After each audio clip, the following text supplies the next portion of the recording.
Hey everybody, Liz here with Stalls, and welcome to episode 119 of our Heat Press for Profit podcast. I have been anticipating this podcast for days because I'm very excited to announce that Stalls Print on Demand Conference, it literally just happened this week. So before we get started, let us know where you're tuning in from. We're live on LinkedIn, YouTube, Instagram, Facebook. So tell us hello, where you're from. We have Darren from Topeka, Kansas. Hello, everybody. So just a few housekeeping. We are live. So you can drop your questions in the chat through our conversation, and also you can catch us on the replay as well. So before we get started, this specific podcast is all about print on demand and why it might be beneficial to incorporate it in your current business process. And remember, this podcast, we talk about all things heat printing technology, what to do, what not to do, how to get started, what equipment should I buy. So without further ado, I am so excited to bring on not only a colleague, but somebody that I've come to know very well, one of my BFFs in this industry, Dave. What up, Dave?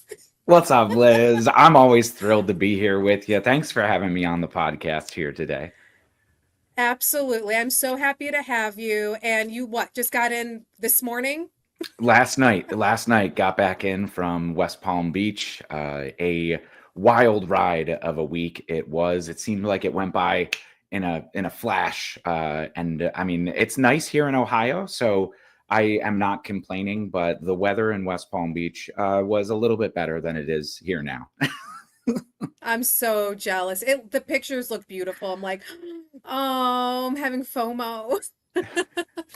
Being in a t-shirt and outside and with alpacas in the middle of February is yeah, it's awesome. It was awesome. You got to make Well, it out next year, Liz. I want to. And you mentioned alpacas. So before we talk about the conference, can you share the backstory for the alpaca and why it makes sense? And because so the viewers like, why alpacas? So it started last year. So this was the second year of the Print on Demand conference, and so last year at Print on Demand After Dark, one of the after parties that happened, they kind of had just alpacas roaming around as our events team is world class.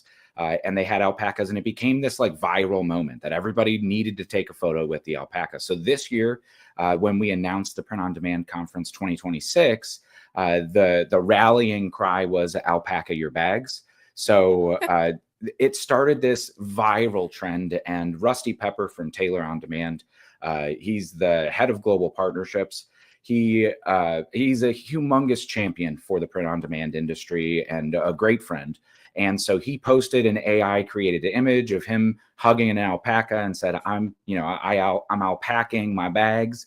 And it caught on like wildfire. I think more than a quarter of all the attendees, it might have even got close to half of all the attendees here were posting on LinkedIn with AI created images of them on the way to West Palm Beach with an alpaca. And so it turned into this huge viral moment that was just, it was pretty incredible. It was. And we highlighted a lot of them up on screen during the event, but it's this momentum that print on demand is not slowing down. And there is this community and kind of collaboration behind it that's just unmatched. And so, yeah, that's the story of the alpacas. They're also very soft. I made two new friends of alpacas down there this week, and I know that was like everybody as soon as they showed up to the conference. Where's the alpacas at? Well, now we have to bring them every year. Yeah. It's not optional anymore. I don't think it was originally in the plan this year until everybody everybody started showing the posting about it, and then it's like we need to have alpacas there. Well, so last year was the first time with our print on demand conference. So I'm kind of curious the difference between last year's and this year's, because for the viewer, some of you that don't even know, like, you're hearing POD everywhere, and we're not talking about the band, we're talking about print on demand. So that is the new term, phrase, terminology, whatever you want to call it. That's what we're hearing, and that's what we're doing right now. So, Dave, compared to last year and this year, what is the difference? It was a lot bigger this year.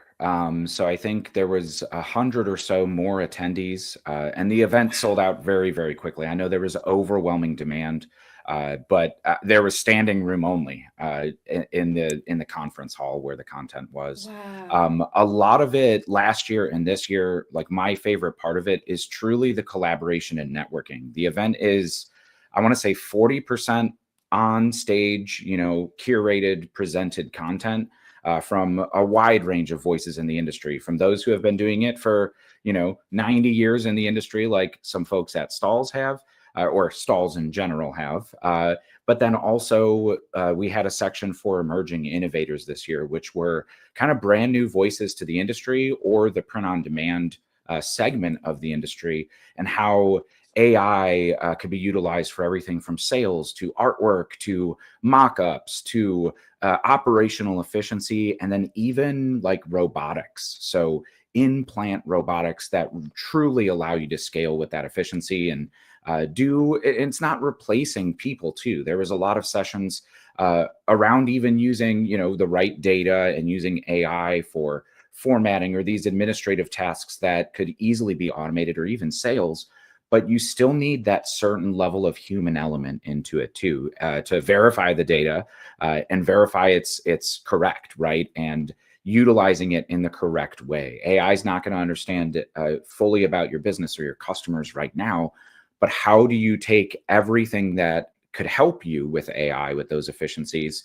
from every aspect of your business, and apply them to your specific situation? So the content on stage, phenomenal. I would say very much on par, if not exceeding what was last year, which is built to spark conversations. There's networking breaks built in throughout the day, and a lot of time to spend truly with each other, where those, the stage presentations, the keynotes, the panels spark those conversations. So, you're kind of fired up with this inspiration or questions that you start bouncing off your peers in the industry, new friends and old friends, and you're forging these partnerships. And it truly is the people that make the conference what it is, because it's not just, it can't just live on stage and in your notebook. It lives in the ideas and everything that snowballs from these conversations, from software companies to AI companies to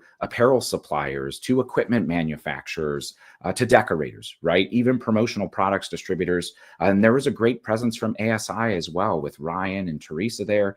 And they shared a lot of data and insights that I know as soon as Teresa put the slides up with like demographic data and what's selling and where they saw the trends in 2025, everybody's phone comes out and starts snapping photos. So you could tell it's truly valuable. But then you hear that in the conversations, an hour later in the hallway even, or around the lunch table, where people are just brimming with inspiration of where the industry is going to go from here. So yeah, it's truly really, really cool. And I'd keep an eye out for next year. I know part of the reason and the magic of it is this limited attendance. If it grows to like trade shows, right? We've all been to trade shows. It's great to make those connections, but it's loud. There's a lot of people, and you have a limited time with somebody because there is such a large attendance. So that's kind of the beauty of these connections that we can make. And I know this year we wanted to open it up and make it even more. And we're even looking to take a lot of the content, a lot of those conversations, and put it into a guide or an ebook, and take the panelists and presenters' voices and expose them to a wider audience, because we know there are a lot more folks who wanted to join us that we just didn't have the room for. And so we'll see how we do it next year, but definitely keep an eye out for that 2026 industry report, guide, whatever we're going to call it, ebook, that should be coming around. We're working on it already. And we're looking to have that out around June. So that'll be that next tie-in. That's this huge cohesive industry snapshot of where we are right now and where we are headed. And I appreciate you sharing all of that because I I have goose pimples because I really feel like this conference is something that's going to get bigger and bigger every year. And so we talked about, comparing the two, we just did it, our second annual coming from the decorator, whether it's a distributor, a decorator, the supplier, what what are they seeking? Because it the print on demand, it's kind of an ecosystem, right? Like there's all these different variables and processes and elements that take place. So, can we or you, Dave, the master of all POD, can you explain it like I'm 10?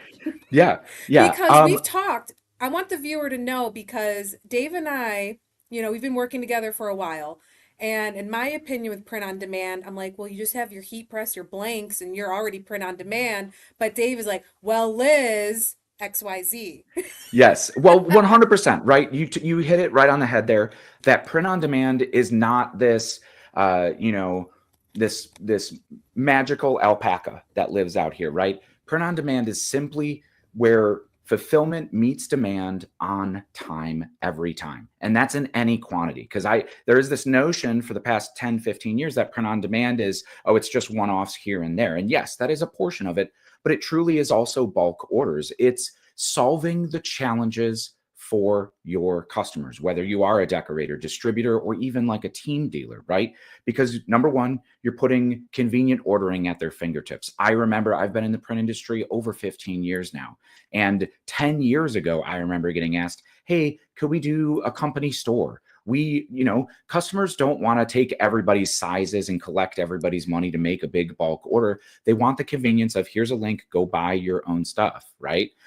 That's going to be the color or the style that you actually want to wear. We've seen promotional merch used for a very, very long time, but we all, and I guarantee you have been guilty of it, I've been guilty of it. You get a t-shirt, you go, I'm never going to wear that, right? Because it's the lowest cost like giveaway. That's it's not a useful spend, right? That's not what brands want to spend their money on. It's not a walking billboard if nobody ends up wearing it, right? So it's taking these premium styles and what people actually want to wear. It's going to be that top drawer item, right? That you reach for all the time. It's employee workwear that they're actually going to wear outside of the office because they feel good in it, right?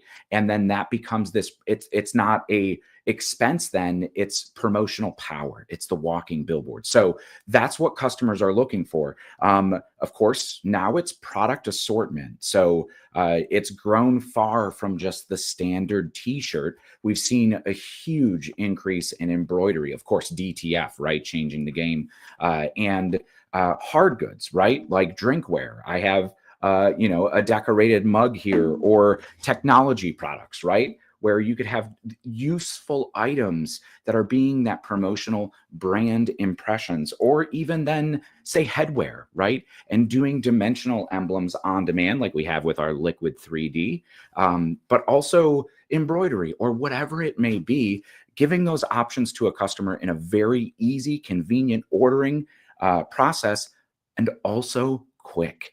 You have to have any e-commerce has to match that Amazon experience that every consumer is used to these days. So all of that dashed in with a little sprinkling of customization, being able to wear a specific location or being able to choose or putting your name or number on the back. One of the sessions that I loved the most about the Print on Demand conference was Alan Sandberg, who's the director of retail operations for the Atlanta Braves, and talking about how they look at print on demand as in-stadium customization. If you're at Truist Park down there in Atlanta for any Braves game, you could go up to the team shop and order a jersey with a current player, a past player, or even your own name and number on the back.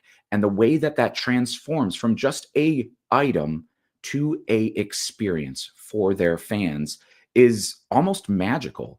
You take that kid and you give him a jersey with his name and number on the back, and it makes him feel like he's part of the team. And that's what sports and professional sports at any level of sports is all about. It's about that sense of belonging to something, right? Whether it be the city pride, or it's your love of the great American pastime, whatever it may be. It could be the family, right? Like it's so much more than just a t-shirt, which kind of was inspiring because Sanmar, one of the event sponsors, had a video that's I think it's been out for a little while, but it's like, this is not a t-shirt, it's hope, it's opportunity, it's belonging, it's fun, it's passion, like it's all these things. And they're and I do love me some Sanmar. I'm wearing a Mercer and Metal, these brand new ones right now. This podcast is not sponsored by Sanmar. But that's print on demand, right? When you take customization and you have the ability to scale. Now, I do want to say scale because, yes, one person with a heat press, you are producing when the demand comes in. You don't have any stocked pre-printed inventory that you're just fulfilling. But when we look at print on demand and being profitable and truly successful, it's at scale. So how do you implement things to help you scale? And that is the other side of the equation now when we talk about integrations and automation and software, that's removing the manual touch points to allow you to do more with your time, essentially getting more out of a single day instead of spending hours sometimes quoting out projects, or hours sometimes going on Sanmar or wherever you're buying your apparel to, okay, I need one next level 3600 black and extra large. I need one Bella Canvas 3001 in navy, size small. It takes up so much time where there is software now that automates all of that. It's not the matching game of, does this transfer go with this navy shirt or this black shirt, or does it go on the medium or large because I have two of the same items. So it's utilizing systems that truly help you reduce mistakes as a decorator and scale. And then when we talk about scale, it's capabilities. I don't know about you, I don't have a UV printer. So being able to tie into a network to source these items with zero touch. You set the product up, it routes to a facility and then sends directly to your customer, where as a decorator or a distributor, you're just profiting without investing all of that time, which then you want to charge for that time and monetize it. So then the price of everything goes up. You want to be competitive in the marketplace and be attractive to any, regardless of what market or niche you're currently serving. So that's the full ecosystem, right? When you look at print on demand, it's the suppliers, it's the equipment manufacturers like Hotronics, and being able to instantly project an image down for proper placement location. And I was talking to a decorator in South Carolina who the first time he said, first time I ever did, the first item I ever pressed was a Clemson tiger's paw, right? So it was the Clemson tiger paw, which is their logo. And it's at a 13-degree angle. I don't know the exact angle, but it's at a slight angle. And he placed it straight. And the owner, who went to Clemson, comes in and goes, dude, that you don't know how wrong that is. But to like an untrained eye, it's not, right. So it's ensuring the accuracy, reducing those misprints, because when you're looking at these 1 or 2, 3-piece orders, one misprint erodes all of the profitability. So to truly be successful, it has to remove those misprints. But the misprints aren't just the profitability of replacing that one t-shirt and sourcing it back in, right? Or sourcing a new transfer. It's now compounding, because it's the wasted time of, now I have to go reorder a new one. Now I have to receive that one back in and go match it back with the other transfers. I have to place another order for those transfers. So all of these manual steps are so easily automated today, right? So that misprint now isn't as obtrusive to the business, or a shirt coming in with a stain or a hole in it, or something that you're missing isn't derailing the entire day of production for you. So you asked for the full ecosystem of print on demand, Liz, and you got it. Wow, that was 20 minutes. Everybody, thanks for joining. No, I'm just kidding. Well, okay, so think with me, because I think before I started like learning about print on demand, I was hesitant, because I'm like, I just don't understand, because if I'm only, have a handful of clients and I've got a heat press, like trying to understand the process of when to outsource because hasn't so basically print on demand's been around. It's just it's becoming more relevant. It's becoming more obtainable, accessible. Where 10 years ago you needed a direct to garment printer that had the quality that you weren't sacrificing your quality just to produce a one-off order, right? Those pieces of equipment were obscenely expensive. So it was limited to the few who can make those initial investments and maintain them. Direct to film truly has changed the game in the Mm-hmm. accessibility of print on demand because now you could do a minimum quantity of one for one specific image. So, yes, while it's been around, it has truly exploded in recent years. Due to the fact of the technology now supports it at a much lower investment to get into it. But you talked about outsourcing, right?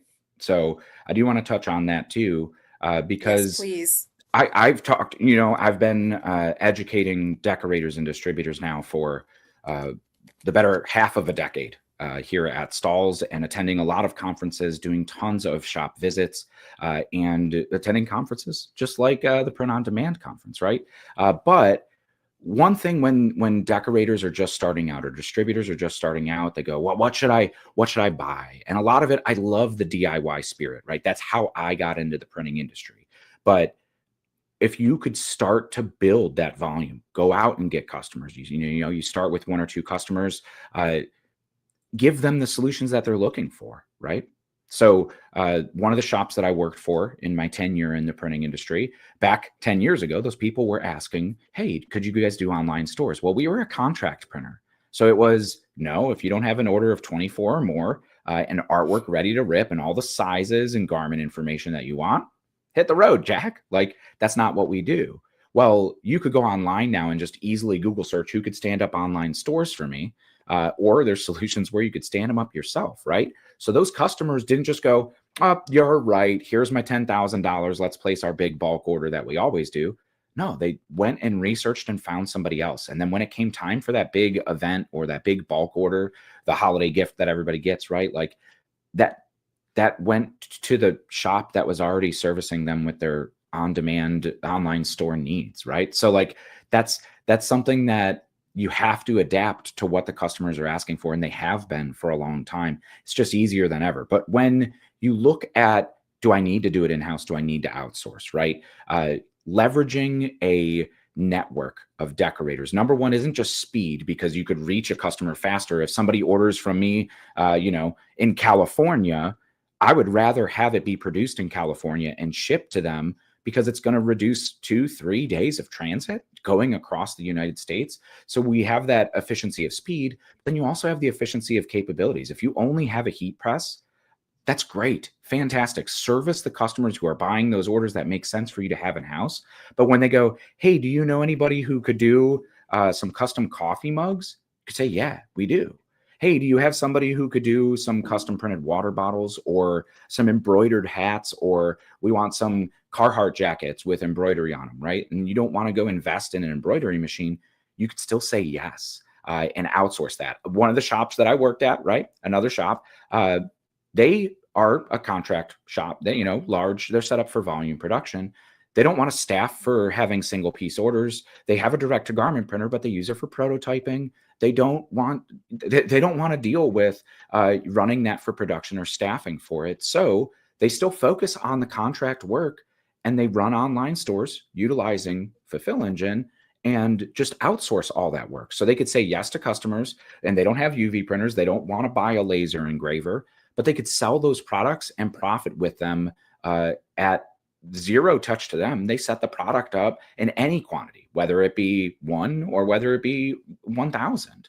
They have an easily quotable system. They just put the details in there, price it out. They see the price immediately, what they'll make. They can mark it up to their customer and then immediately sell it. And it's out of their hands, knowing that there's a network that has that quality that's going to meet or exceed their standard, which is going to meet or exceed their customer's standard then. Because I know that's the number one thing when we talk about outsourcing. It's, oh, but that my customer's going to see it before I do. I don't want that representing my brand. And that's something that, like, here at Fulfill Engine and coming off the Print on Demand conference, like everybody else in the industry is so hyper focused on quality.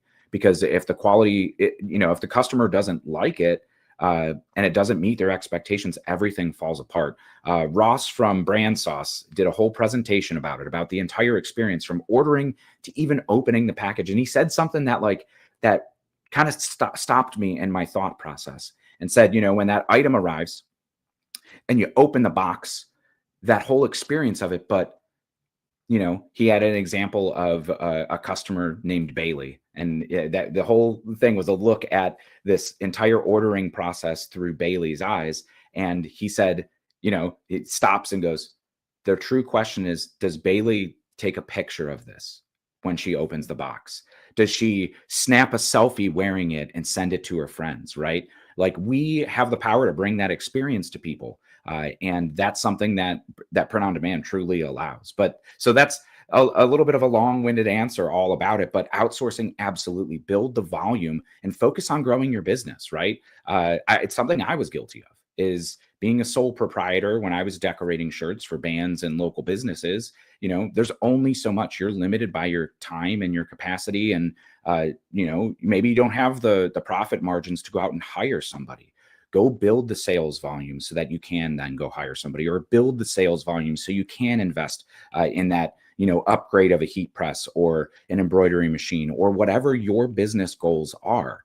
But when all of your time is invested in ordering apparel and answering emails and doing production yourself, you don't have the time to build that new website that you've been meaning to build for 2 years. You don't have the time to go drop off samples to get new customers. You don't have time to go attend that Chamber of Commerce meeting and network with other local businesses that are probably going to be your next best customer, right?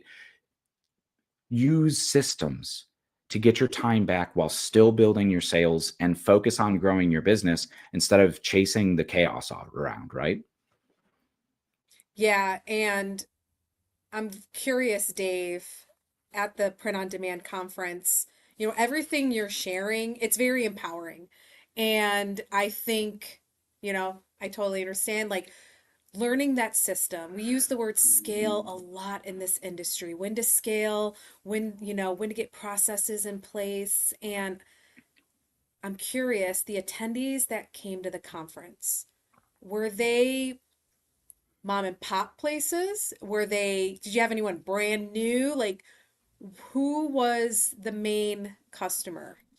Wouldn't say brand new to the industry, Okay. but maybe brand new to Print on Demand. There were quite Okay. a large volume of like decorators that have been, or even distributors, right? Or Koozie Group, a huge powerhouse in the print on demand industry. Spoke Custom and PCNA had people there. These are people who have been doing large bulk orders for a long time in promotional products, but now they are there because I did an interview with Phil from Koozie Group, who is saying, like, our mission for 2026 is putting more products with no minimums, right? Where some of those minimums were so high, where how can we make this scale with these smaller piece orders? So, like, you had everybody there. I wouldn't say anybody brand new to the printing industry. A lot of the content and stuff is higher level, but then you have people who come in at maybe a VP level into a company like Stadium, which is a print on demand company, or Printful and Printify, and these people were there. That they come in and they're learning, right? They're there to absorb and learn from the people who have been doing it for 10, 15, 20 years. Or Tamara from Spoke Custom she's new-ish to Spoke Custom, and absolutely killer at karaoke, by the way. But side note on Nice. that, she came in from more of the large format and paper printing side. So apparel printing is newer to her. So seeing how all of this fits in, and she's still kind of in the hard goods and promotional products industry, so it totally fits. But that's kind of the snapshot of people who are there. And then a handful of decorators who have been doing print on demand, but are looking for that next advantage, the next innovation for that automation and integration or collaboration that's going to help them take their business to the next level. Because you hit, you kind of come up on these levels where you hit a plateau and go, okay, how could we maximize our time more? How could we maximize our capacity more? Real estate's at a premium. Investing in a facility or a place to rent to run your business out of costs more than ever. So building that scale, building that volume up to be able to make it make sense for your business is what everybody kind of came here to learn. It's all of the above. Well, what's the next big thing in automation, Dave? Whew. The next big thing in What do you automation. think? The robots are Curveball. coming. The robots are coming. No. So I think the industry moving forward is it definitely is harnessing technology. It is integration, right? So Mm, it's systems talking together that create that scalable workflow. It is knowing that automation now is not optional. You need that single system that removes those touch points from sales to art to file prep to printing to shipping, that it needs to be connected, and that the industry is rapidly moving beyond just flat printing.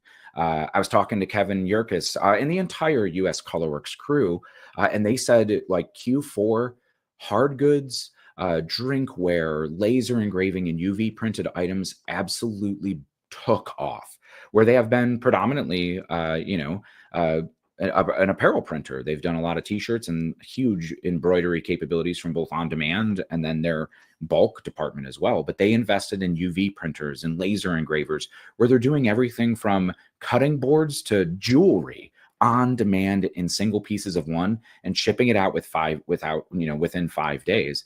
But their capacity they said their Q4 was absolutely wild. I mean, of wow. course, with holiday and e-commerce, everybody's shopping online, but those customized products that are going to delight somebody, whether it is a holiday or not, they want to meet that demand. And they said it was absolutely incredible.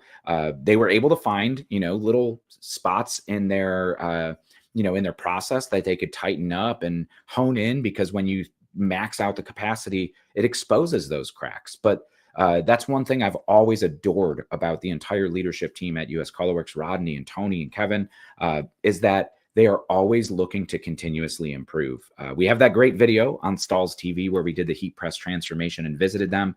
So if you're interested in US Colorworks and what we're kind of talking about, you could see all behind the scenes there, and how they operate that business and how they look at their business objectively. Because I think it's a great, kind of inspirational story for especially a lot of smaller decorators that like they aspire one day to be at that scale. You see truly the systems, the integrations, in the thought process that builds that. So like it is almost a roadmap of like, how do you get there? And they even talk about going and acquiring customers, right? And now it's like the volume just doesn't stop for them. Even talking to some folks who said like January and February, we used to like worry about how are we going to feed our employees. And this January and February, the demand hasn't slowed down, which has always been what I've seen in the industry the entire time I've been in it. It's the seasonal surges. You have the spring surge, then like the middle summer Hmm. surge, and then the holiday surge. But come January, February, it's, you could hear crickets on the shop floor instead of heat presses or screen printing presses or embroidery machines. So like that's something that I feel like print on demand has also shifted, when you could tap into that e-commerce and it's not your volume isn't based on events. It's anybody being able to order whenever they want to because they have that convenience of e-commerce to be able to order. And Dave, you know, I wasn't born into this industry. For 10 years, I was a server and a bartender. No experience whatsoever before Stahl scooped me up almost 8 years ago and showed me the way of heat printing and all the technology. And it's funny because I look at decoration so differently now when something is embroidered or sublimated or heat pressed on. Like there's almost this appreciation of it with a brand or the niche, whatever you're decorating. And something you touched on was maybe not sustainability, something with the demand. And so I think oftentimes the viewer that's listening, well, how do I know what is on demand? How do I know what I need to print? Like, where do I get started? Because a lot of us getting into this industry, some of y'all, I just want to decorate everything and every piece of whatever, any surface, but sometimes you have to scale back, write down the goal of really what you want to achieve. So Dave, Hmm. how does one really understand the demand for this industry? Talking to customers and go out and pitch it, right? That's one thing that, like, you know, you've heard it, I'm sure, being at shows, and people are like, there's people with crickets, or like they're just buying, transfers, and everybody's, you could just apply them with an iron or a heat press. But like, if that is, if that's, hindering your growth and your ability to go out and sell more custom apparel, you're not providing enough value. Uh, you know, Soccer moms with a cricket I'm never ever going to not champion somebody who wants to do something creatively and Yeah. make something, right? That's my heart and soul. So I am not knocking them in any way, but there's one thing that, like, cricket moms can't do, and that's uh, uh, they can't run a merch fulfillment program, right? Like, they're not going to do it. They're going to do one or two t-shirts here and there. You hit them with a 12-piece order and they're like, I don't know if I have time for that, which is okay. You got to start somewhere. And if it's a hobby or if it's a part-time thing, like, more power to you. You could tell from the videos that are out on YouTube or social media, I am a champion. I am in your corner because I started just like that too, except there wasn't educational resources out there to help me. I had to figure out the hard way. It took me 3 weeks to be able to print one t-shirt because had to learn screen printing, right? And had to burn through all these supplies and wait for more stuff to show up in the mail. It's inherently easier now these days. But anybody, even if you're just getting started, you could create these merchandise fulfillment programs that you could set up for your customers that meet their needs, that provide value to them, right? All of the things that we talked about with convenient ordering and quick turnaround time and all the decoration methods and customization. And then you could focus on building that relationship with them, because people don't buy from companies, they buy from people, right? So you could build those relationships and go and visit their business and learn about them and go, oh, hey, you're a landscaping company locally. Like, have you thought about any moisture wicking apparel for your guys? I know some great, like, UV protective sun shirts that are going to keep them cool in the summer. Maybe you'll have less turnover. Now, instead of just selling them a t-shirt, you're selling them a solution. And they go, man, we've had to train 3 new dudes this month. And the one dude quit after the second day because he said it was too hot. You're solving the challenges for your customers, regardless of, that's just a one example of it. But when you go out and do things like that, that's truly where you're growing a business and not just printing t-shirts anymore. So that's where you're going to see those, the challenges that your customers are facing by talking to them. And you just need the time to be able to do it. And that's truly what's going to help you grow a business. And that's kind of, where I found myself. I had a challenge when I got started 15 years ago, right? I'm a broke college kid. I need merch for my band. Anywhere that could get me a t-shirt at the time was a 48 quantity minimum. We didn't have the money for that. We're broke college kids. We just want 6 shirts to have at the merch booth. We don't want the inventory risk. We don't know if they're going to sell, right? So what did I do? I learned how to print myself because I needed a minimum quantity. I wanted the stuff that I knew people would want to buy. I didn't want, like, the cheapest of the cheap throwaway t-shirts that, like, somebody might buy just out of pity for us at the merch booth. No, I want something that people are going to wear. I wanted that promotional, trying to spread awareness about the band, man. We're going to be rock stars, right? So with that, immediately, because we were, playing local bars and music venues around college towns with other college bands that were also broke college kids. Hey, where'd you get your t-shirts from? Oh, I printed them myself. What, could you do some for us? And it all just snowballed. And so then they were so happy with the service that I gave them, the turn time, the minimum quantities of pretty much whatever they want, which I sold myself short. So please don't do that to yourself. But, like, we were able to solve so many solutions that it snowballed so quickly by solving challenges for our customers, which were our friends, which were the bands that we played with, right? So like, and then it even grew to the music venues. Then the music venues would be like, hey, we just want a run of like 24 shirts to stock behind the bar to sell. Like, could you do that? Yeah, sure. Then other business owners are coming in and go, hey, that shirt's really nice. Who'd you get that from? Oh, my dude Dave. Like, here's his contact information. And then you don't have to go out and spend money on paid social ads or marketing anywhere, the Google ads, and focusing on SEO when you have the best word of mouth marketing out there. So like, that's truly where you start. Focus on a specific customer, specific segment, and you will be shocked at how fast it will grow by providing value more than just custom printed apparel. And that's truly where I've seen, and that's the story of so many different businesses, right? That have just absolutely exploded. See, doesn't College Dave wish the POD was much more relevant back then? Man, it would have been great. I would be down a way different career trajectory if I did not You would learn how be, to at screen print Coachella right on now. my on my kitchen Lollapalooza. table. Well, maybe then I could have spent more time practicing playing, guitar and making more posters like these that are still on my wall behind me, like from being whatever it might be. But I absolutely, like in the position I'm in now with Fulfill Engine, it's all of the past 20 years of my life, every little bit of experience and every connection and colleague that I've worked with has kind of led me to be able to help other people with those same challenges. And if I could help anybody not make one of the mistakes that I've made over the past 20 years, that's a win, right? And so that's why I'm thrilled to be a part of the STAHLS family and be here talking with you here today and attending the Print on Demand conference. That I love helping people succeed. So, if there's anybody in the chat that has a question that, hey, you're stuck somewhere, man, we could try to answer it now if we're not running out of time, Liz. I didn't mean to, to put the call to action out. This is a good segue. Let's check the chat. We have Joshua. I'm glad to be a part. Thanks, Josh. We're glad you're a part as well, Josh. Oh, hi, Amanda. Hi, friends. Great info and great to hear the POD conference was a great success.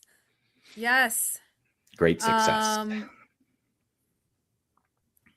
So, is there a STAHLS print-on-demand fulfillment product coming down the pipeline? From Kyle. Kyle, it is not coming down the pipeline. It's here and it's now. You could get into it right now.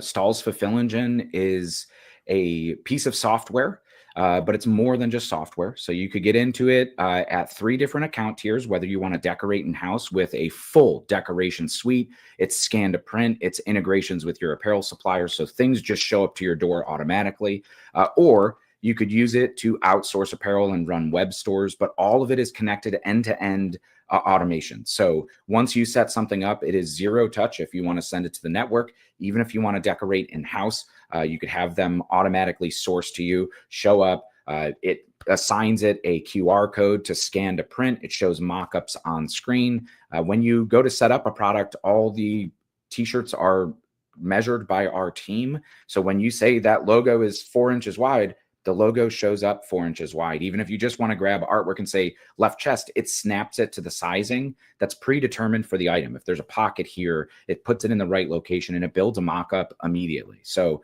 like there, it's already automating these steps and it's truly built to scale print on demand. So if you're interested in, doing a connected STAHLS Fulfill Engine system, just go to fulfillengine.com and book a demo to get started. There's demos every single week, group demos.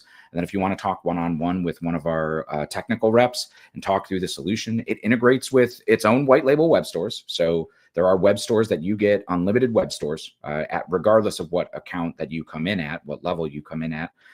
Unlimited web stores, you get access to, of course, heat printing, but also direct to garment, direct to film, laser engraving, UV printing, embroidery, even dye sublimation now. So on hard goods and spot sublimation on apparel. If you want to do those moisture wicking sun shirts or rash guards or whatever it might be that you need, you have all of those capabilities, even down to bulk screen printing you could order through there as well. So it is kind of like the magic pill to absolutely blow up your capabilities if, say, you just have a heat press or just have an embroidery machine in your shop. And it puts a powerful tool right in your pocket. The account plans start at $0 a month.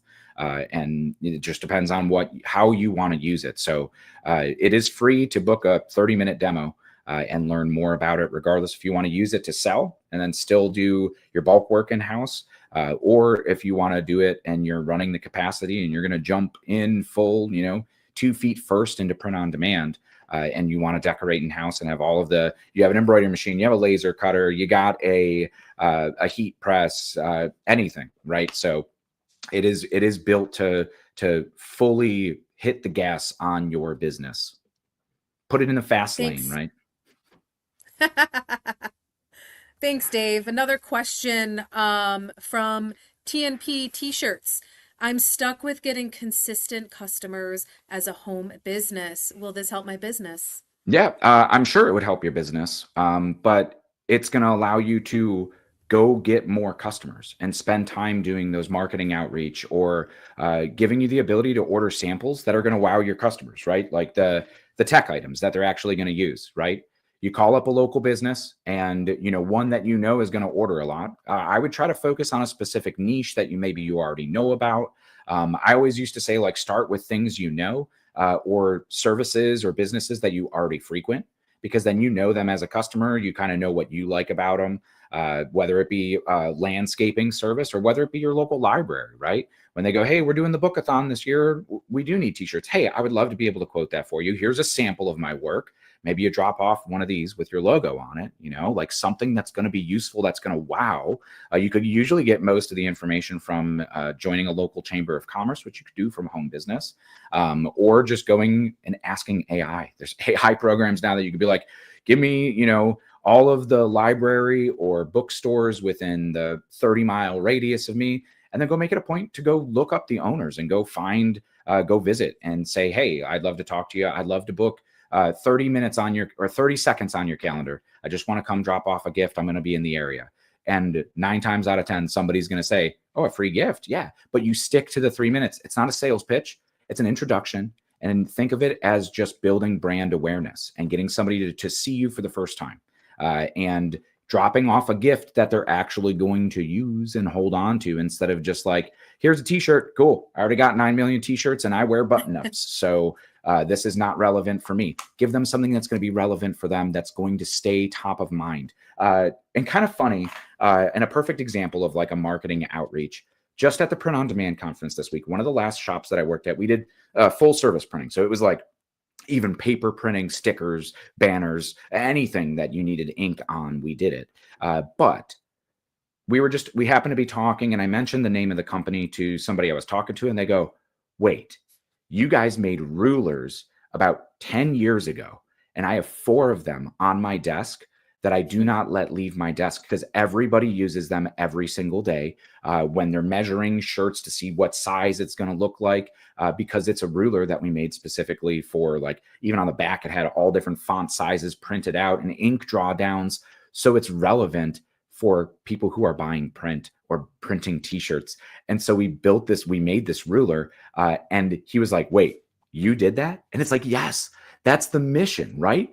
That is still a useful piece on his desk every single day, the brand impressions. And all it took was him overhearing me mention the company name, that he snapped his head around and said, wait, I love the rulers that they gave out for free, right? And I guarantee he bought print because of it, because it's the brand awareness. And what they say, like, you have to make 6 or 7 touch points, 6 or 7, right? Touch points. You have to make 6 or 7 touch points before somebody makes a purchasing decision for your brand. So, like, right there, that's every single day a touch point. It's every single day you're reaching for the cup. That's how you build a business, but you need the time to strategize with that. You can't just be at the press for 8 hours a day or cold emailing. But there's a reason why your phone still lights up. And my phone I got 2 spam calls while I've been sitting here, right? Like, I don't pick up my phone anymore because it's mostly spam, but there's a reason why they're still doing it, because cold calling works, Absolutely. And can you hold up your battery pack, your tech accessory? Yes. I love it because I have one, almost everyone in the company does. It's just you need it when you travel, if you're out driving, just to, charge up your laptop, your cell phone, and it's just FYI, tech accessories, Yep. such a hit in the promo space. Just held it up 24%. 24%. I've been using it today. Yes. Yes. All right, Dave, we have another question here Yeah. from Miss Debbie. Is this for someone who is just starting out? Can I get one-on-one training? Yeah, yeah, 100%. If you're just starting out, I would recommend coming in at one of our free plans of Fulfill Engine just to reduce your cost, right? There are a ton of videos that we have, an entire like onboarding process. Now you don't get one-on-one service and onboarding support with our free tier. However, you do get a dedicated account rep coming in at the $50 a month for our Seller Pro plan, which that is that's a full featured. You have account controls, you have customizable price lists, and a little bit more of like customer resource management kind of in there.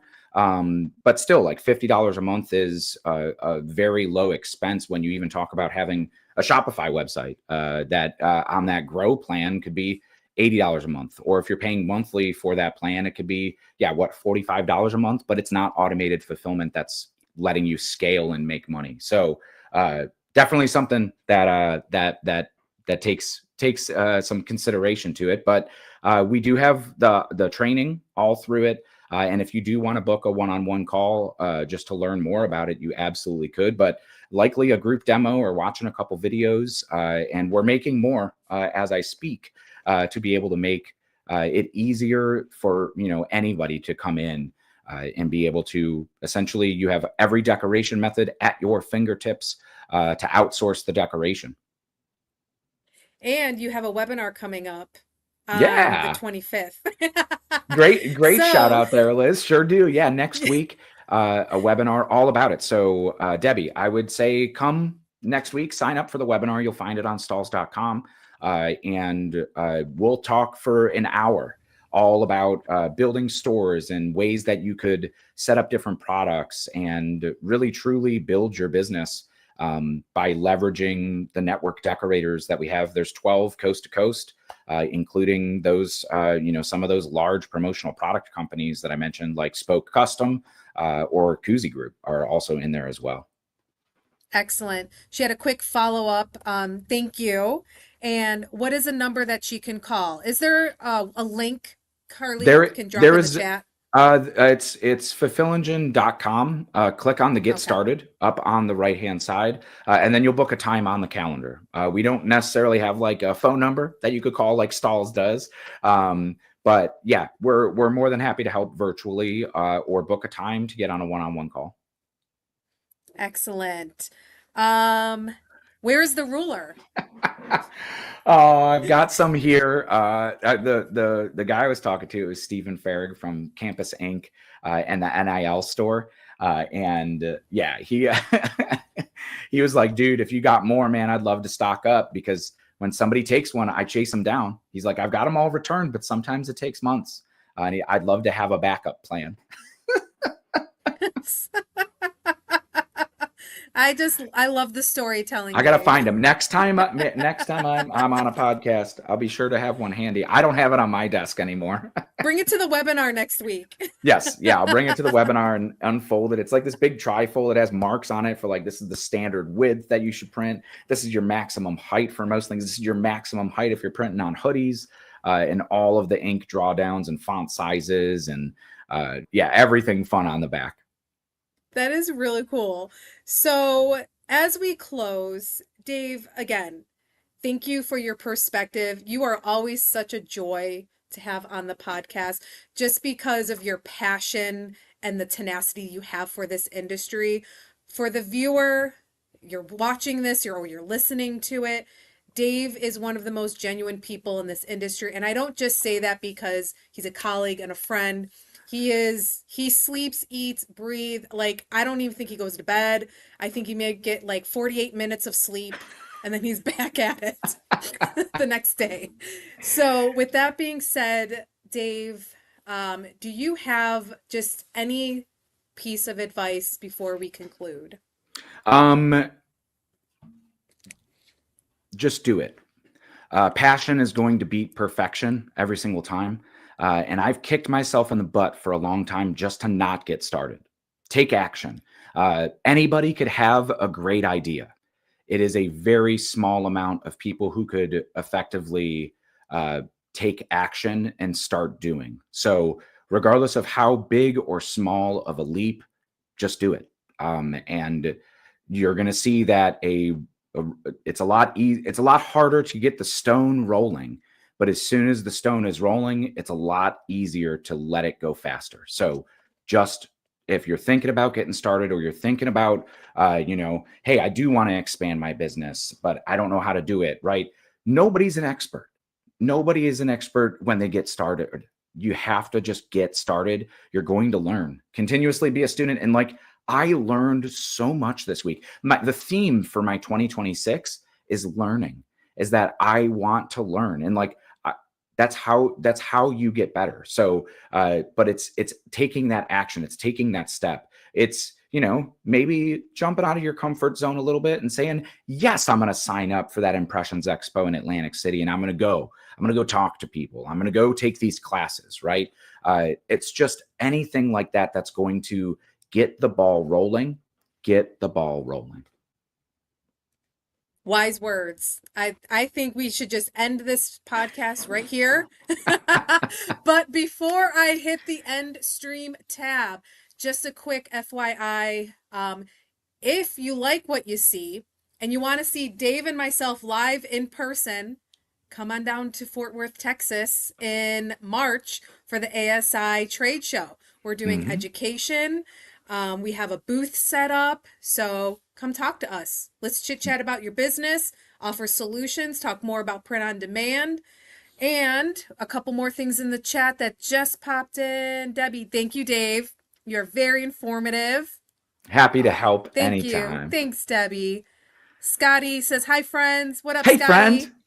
Hey, Scotty. Oh, look at all the love. Hey, Frank.